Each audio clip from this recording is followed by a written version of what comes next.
You can go to your doctor's office and you can say, I work in procurement. And they say, what does that mean? You go, well, those gloves that you have on your hands right now, or the mask that's there, or the hand sanitizer, I buy that. And then it's sort of, oh, okay. It's really getting the workforce interested in the mission behind procurement. So it isn't just buying things. It's buying things that have an effect on safety, that have an effect on human services, such as homelessness. It's the end result. Welcome to Management Matters. I'm James Christian Blockwood. This week's episode is all about the machinery behind how the federal government spends money and the people who make it work. From multi-billion-dollar defense contracts to the software that powers our agencies, procurement is where policy meets execution. But is the system keeping up with the demands of a fast-changing world? What reforms are needed to make it more agile, accountable, and effective? We're joined by two leading voices in the field, David Gragan and Angela Schell, to explore what's working, what's broken, and what the future of procurement should look like. David Gragan, a seasoned public servant and changemaker with a distinguished career, including president at the National Association of State Procurement Officials and former chief learning officer for DC. He brings a wealth of insight into innovation, leadership, and the power of public service. Angela Schell has over 2 decades of public service experience, including chief procurement officer and deputy director at California's Department of General Services. Angela leads the state's procurement strategy, overseeing billions in contracts and driving innovation in public purchasing. Welcome to you both. Thank you. Thank you. David, let's get started with the basics. Help us understand the world of procurement. How does it work? I think a lot of people, even in government, don't realize that not a single dollar gets spent outside of salaries and benefits without a contract being put in place. And so regardless of what we're doing in the policy arena, regardless of what new legislation they pass that directs the executive branch to do a certain thing, all of those things only happen once a contract is put in place.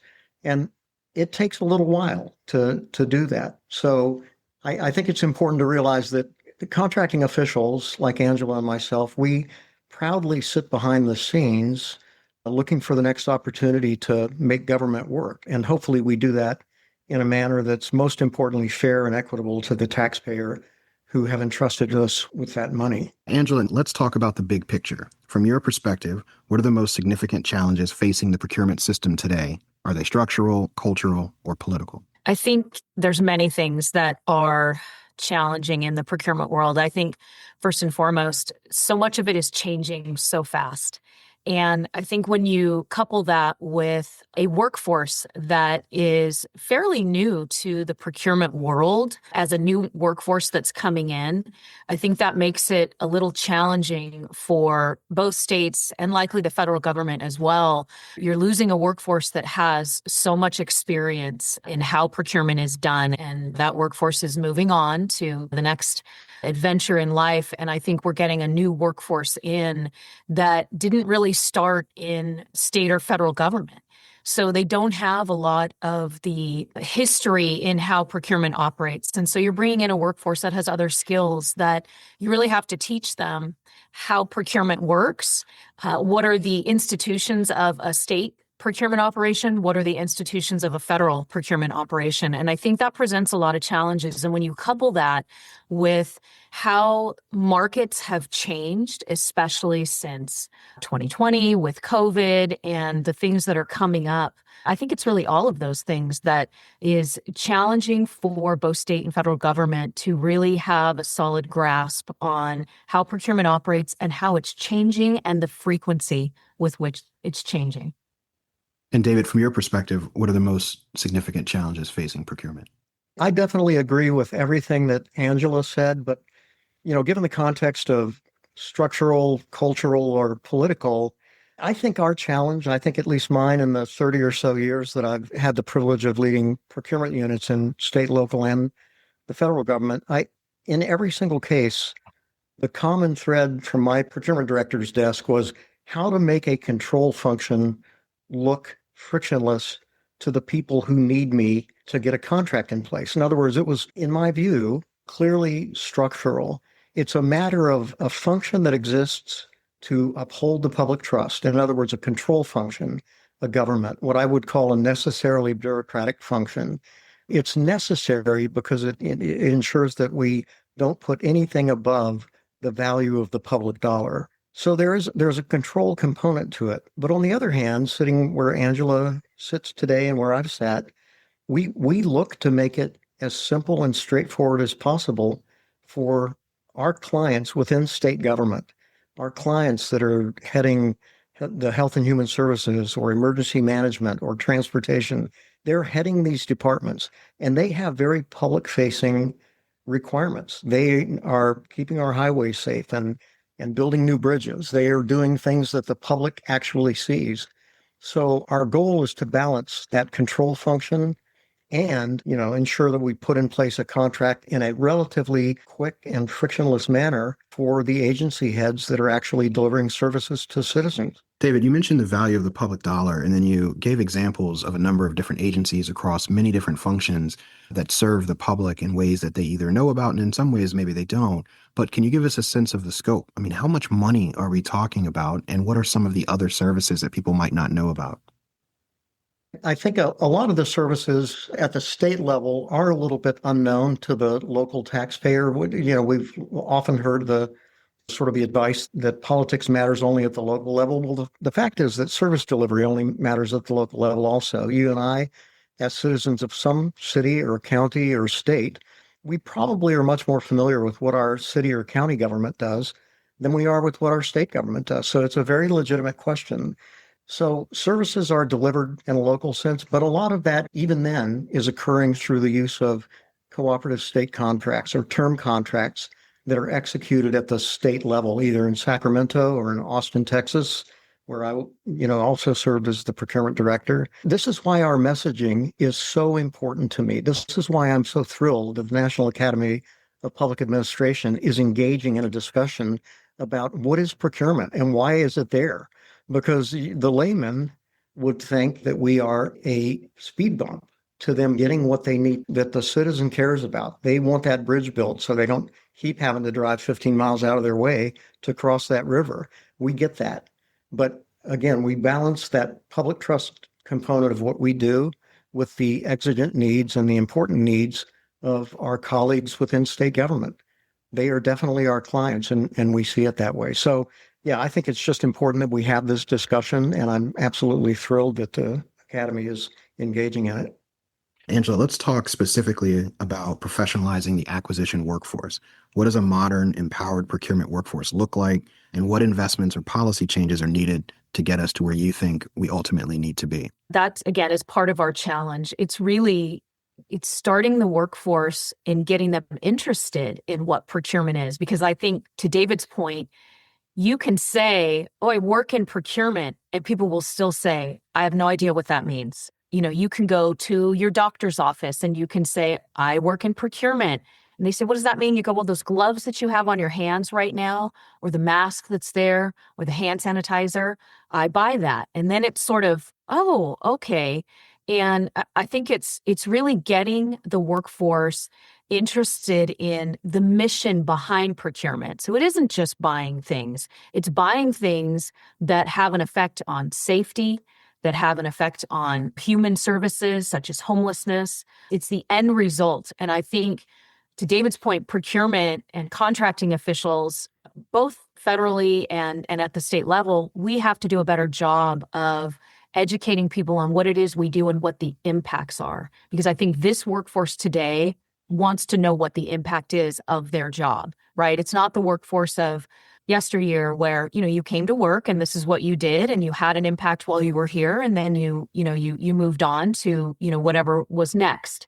I think for this workforce, we really have to be very focused on letting them understand the why behind what we do and how it impacts society. And I think that's going into the colleges, perhaps going into the high schools and talking to people about what procurement and contracting is. I think it's also looking at our classifications across both the state and the national level. And I know the National Association of State Procurement Officials is looking at that to be able to find a classification that helps people understand that it isn't just an analytical series, it isn't just a general administration series. It's a very focused classification, and a very focused career. They're the preponderance of our workforce, and legitimately so, are perfectionists. They're heads down, just make sure that we do this contract in a manner that best upholds that public trust. They're very detail oriented. They're fastidious in their view of how important the job is.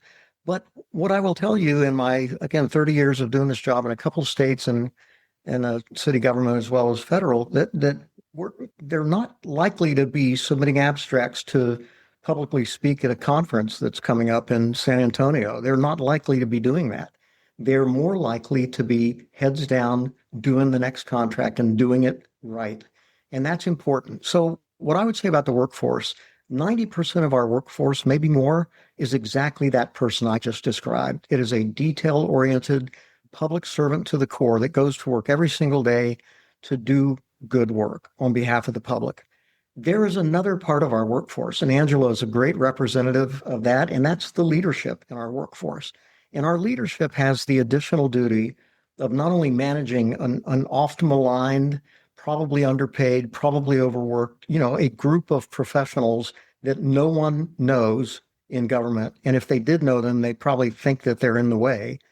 We as leaders have this absolute responsibility to be advocates. We do need to be submitting abstracts. We do need to be in conferences where we're speaking publicly, just as we are this morning in this podcast.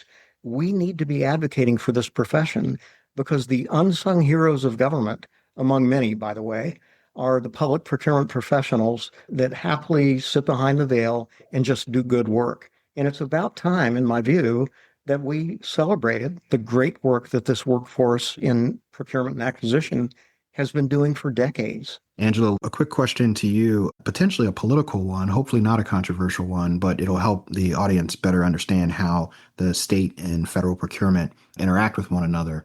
Does the federal level, perhaps the president or even Congress, do they have any ability to limit or perhaps even to help different procurement activities that happen at a state level? What is that interaction between the two? The federal government comes out with their funding, they come out with practices in their guidelines. And, as those sort of flow down with that federal funding, then I think, yes, the federal government has the ability to impact, state procurement and contracting operations because states are required, depending on the type of funding that's coming through, states are required to implement specific federal funding guidelines when they are accepting that funding as part of their contracting program. So I do think that as that landscape changes across different administrations at the political level, yes, states are in a position where they have to adapt to what's coming down and what's tied to that federal funding program. So I think that does present a challenge when things do change and depending on how often they change. And so, the state also has its own solid sort of contracting statutes, and a lot of those compare, as I said before, compared to what the federal landscape looks like. Maybe in California, from a contracting perspective, it may not be as challenging because a lot of what we do is very similar, but there are differences as well. So I do think as the political landscapes change, it does present a challenge for contracting officials, I would say not just in California, but across the nation. And David, what are your thoughts as politics shift, the impact that it could have at the state level, city level, or federal level? When we get down to the municipal government level, your work is more urgent. You are constantly doing, I'll call it reactive things, but you realize when you get on the subway and go home at night that you built that playground or you bought that fire truck. You see things that certainly in federal acquisition, we don't really think about it in those terms. And state government, similarly, we definitely feel that the work we do in state government is visible to the people that we're there to serve. But the closer you get to the delivery of the good or service, I think the more you realize how important it is in people's lives, and particularly services. And without belaboring it, you can never forget that we governments provide an awful lot of human services that are important to simply the well-being, the good order and discipline generally of society, but just the well-being of people that may need the government to help. I would suggest that is probably at some point true in everyone's life. I consider public service a noble profession. We should never, in my view, forget that we're there to provide service to others. And there are people that need those services. So doing it well should really matter to us. Angela, if you could implement one major change to the procurement system, whether that be legal, procedural, or cultural, what would it be and why? I think for me, procedural would be the biggest piece right now, because I think when we look at the technology landscape and we look at the feedback that we get in our state from our business communities, I think California is in a position where we want to be able to upgrade our systems so that they are much easier for our bidding communities to use, for our small businesses, our disabled veteran business enterprises, our disadvantaged business enterprises that are all programs that are in the state of California, as well as our big business. But I think for us, it's really about modernization. It's about looking at what our systems are doing now. What are we still doing, perhaps in a more manual function that could be automated, that would make it easier for our bidding community to compete? We have a lot of initiatives going on right now where we're looking at, how are our processes working? What can we modernize? What do our IT systems look like today? Can they be upgraded to accommodate a broader bidding community and make it easier? We've talked a bit about it. Government is government. We have a lot of steps. We have a lot of things we have to do in the vein of transparency and compliance. And sometimes that's overwhelming for our bidding community, as well as our buyers that are, working throughout our state to be able to make sure that everything's come in timely, it's completed, all of those things. So I think for us in California, it's really about modernizing our systems. I wouldn't necessarily say they're broken, but you can always continue to modernize, continue to be more efficient and effective at what you're doing. And I think that's the biggest point for us right now. David, in your 30-year career in procurement, where have you seen the greatest improvement? The greatest improvement I've seen, and I'll use an illustrative story, is basically in the way that we can support those emergency management functions, which are, we never know exactly when and exactly where, but the next emergency is an inevitability, whatever it may be. The example that I'll use is a morning in 1999 when I was sitting in my home in Texas, a Sunday morning, and received a call from the governor's office asking me to quickly write a essentially one sentence executive order for the governor's signature. And I said, well, what do you need the executive order to say? And the answer was, well, we've had flooding, severe flooding in South Texas near Del Rio, and we need you to write an executive order so that we can suspend the procurement rules. I did exactly what I was asked to do. And the next day, Monday morning, I was on a state airplane to Del Rio, Texas, where for the first and only time, I had the ability to get in a helicopter and fly over a flood area. Floods are unfortunately common disasters that states deal with. And the destructive nature of it was sobering. But the fact that the way we had to respond to emergencies was to get the procurement rules out of the way was extremely ironic to me. And my mission ever since then, now for the past 20 or so years, has been to ensure that we are more part of a built-in part of the solution, particularly on disaster preparedness, disaster recovery, any and all responses to the inevitable next emergency that state governments are going to face. So I think we have, and COVID is a very good example of how far we've come in those 20 years. We have now become part of the operational delivery of services, even during the time of an emergency. And I think that's probably the biggest improvement. David, leave us with some inspiring words to the future generation of those who want to go into this field. Coming into a procurement office and really not knowing what procurement even was, it's purely happenstance that I ended up in this community after being in the Marine Corps for a number of years. But it only takes a few months to understand procurement. It's definitely not a complex science or anything like that. It's a very straightforward matter of putting contracts in place that provide the goods and services that make government run.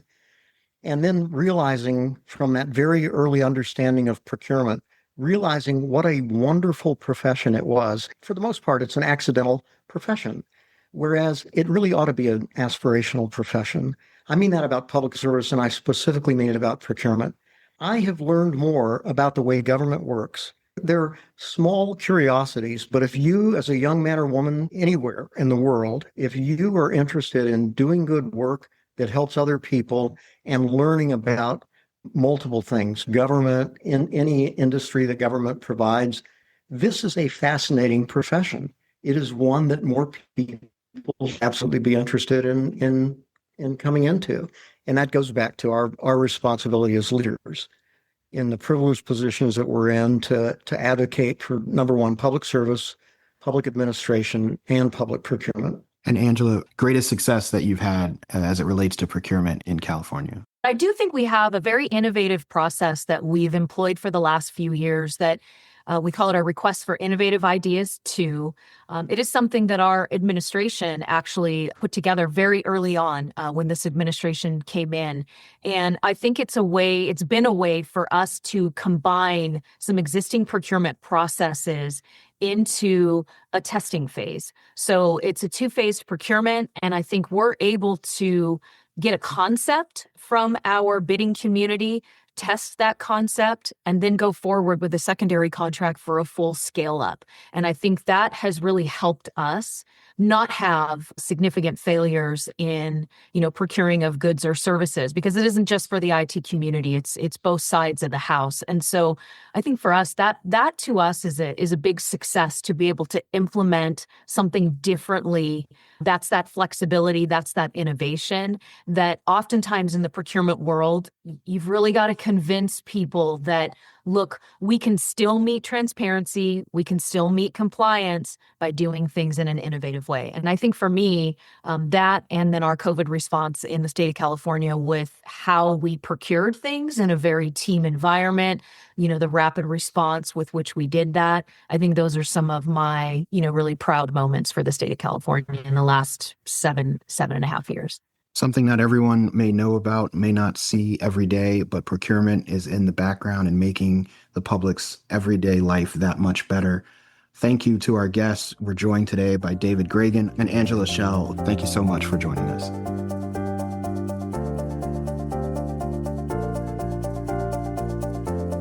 Management Matters is a presentation of the National Academy of Public Administration, produced by Lizzie Alwan and Matt Hampton, and edited by Matt Hampton.